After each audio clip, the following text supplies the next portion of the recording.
साची, क्या पढ़ रही हो? दीदी, हमारे महापुरुषों के स्वाध्याय में एक नई किताब शुरू हुई है, अब्राहम लिंकन की। मैं बस वही पढ़ रही थी। अच्छा, कौन थे ये अब्राहम लिंकन? क्या तुम जानती हो?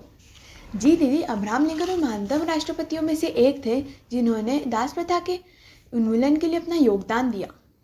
अच्छा, और क्या जानती हो तुम अब्राहम लिंकन के बारे में? जी दीदी, और अब्राहम लिंकन की जीवन यात्रा बड़ी अद्भुत और संघर्षपूर्ण थी। ईमानदारी, सच्चाई जैसे आदर्शों को उन्होंने अपने जीवन में उतारा। तो जाहिर सी बात है कि उन्होंने अपने जीवन में काफ़ी संघर्षों का सामना किया है। सही कहा साची। अब्राहम लिंकन का जन्म 12 फरवरी 1809 में एक बढ़ई के घर में हुआ था। उनका बचपन बड़ी ही गरीबी में बीता, पर उन्हें पढ़ने का बहुत शौक था। इसलिए जब कभी उन्हें पढ़ने का मौका मिलता, वे अपने इस अवसर को नहीं छोड़ते थे। उन्होंने बचपन में भी उन्होंने बहुत सारे छोटे बड़े काम किए हैं। संसाधनों की कमी उनके जीवन में कभी बाधा नहीं बनी। जी दीदी, और 9 वर्ष की आयु में उनके माता का देहांत हो गया था। ऐसे अनेक मानसिक आघात उन्हें अपने जीवन में सहने पड़े। हाँ साची, कठिनाइयाँ तो सबके जीवन में आती ही है, और अगर हम ये कठिनाइयों का सामना नहीं करेंगे तो हमें अनुभव कहाँ से मिलेंगे, और ये अनुभव ही है जो हमें सफलता की ओर ले जाते हैं। अब्राहम लिंकन का रुझान राजनीति और देश सेवा में था, पर जीवन यापन के लिए उन्होंने छोटी बड़ी नौकरियां की। इस तरह वो हमें सोलोमन का पाठ पढ़ाते हैं। आत्मनिर्भरता हमारे जीवन का सूत्र होना चाहिए। कुछ समय बाद उन्होंने वकालत शुरू की। वे हमेशा से अपने आदर्श मूल्यों पर बने रहे और हमेशा से सत्य की ही लड़ाई लड़ी। लोभ और लालच में आके कभी भी कोई गलत मुकदमा नहीं लड़े। उनसे गरीबों की पीड़ा देखी नहीं जाती थी। इस वजह से उन्होंने कई मुकदमे मुफ्त में भी लड़े। एक बार की बात है, उन्हें एक ऐसा मुकदमा मिला जो पहले तो उन्हें सही लगा, पर बाद में उन्हें पता चला कि वह झूठा और बेईमानी का है। इस वजह से उन्होंने साफ मना कर दिया, और फिर जब जज ने उन्हें बुलाया तब उन्होंने न्यायालय में आने से साफ इनकार कर दिया। एक ऐसा व्यवसाय है जहाँ पे ईमानदारी और सच्चाई को बहुत कम जगह मिलती है। यहाँ पर वकालत के व्यवसाय में झूठ और पाखंड का ही बोलबाला होता है, और ऐसी परिस्थितियों में भी तटस्थ बने रहने में बड़ी ही मेहनत लगती है। साची, आज हमारे कुछ यहाँ दोस्त भी आए हुए हैं। क्या तुम इन्हें नहीं बताऊंगी अब्राहम लिंकन के बारे में? जी दीदी, ज़रूर।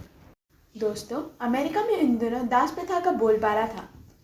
अब्राहम लिंकन को दासों की दशा देखकर बड़ा ही दुख होता, पर इस वजह से उनका मन द्रवित हो।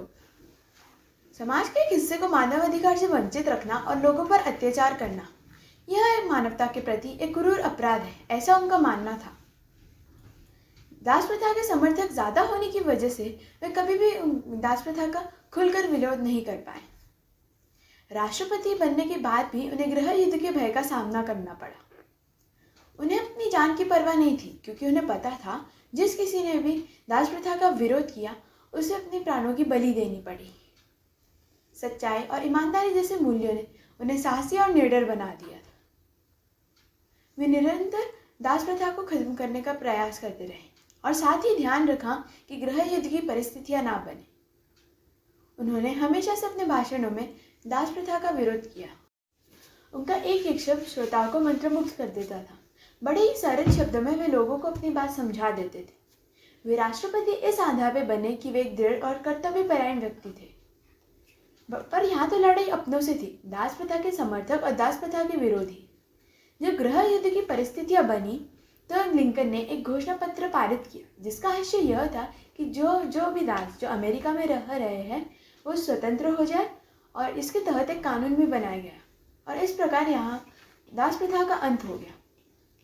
अब्राहम लिंकन बड़े ही सरल व्यक्ति थे। वे गरीबों के प्रति दया भाव रखते थे। जो भी उनसे मदद मांगने आता वह कभी भी खाली हाथ लौटकर नहीं जाता। उन्होंने अपराधियों की सजा तक को माफ कर दिया था। राजनीति के दाव पेचों में न तो उन्होंने अपना विवेक खोया और न ही अपने सिद्धांतों से समझौता किया। इस वजह से उन्हें कई बार असफलता भी मिली और गरीबी में जीवन यापन भी करना पड़ा, पर इसी वजह से आज महामानव कहलाते हैं। दूसरी बार राष्ट्रपति बनने के बाद दास प्रथा के एक विरोधी ने उनकी हत्या कर दी। दास प्रथा के अंत के लिए अपना जीवन दांव पे लगाने वाले एक ऐसे महापुरुष को हमारा शत शत नमन। जय गुरुदेव, प्रणाम सभी को।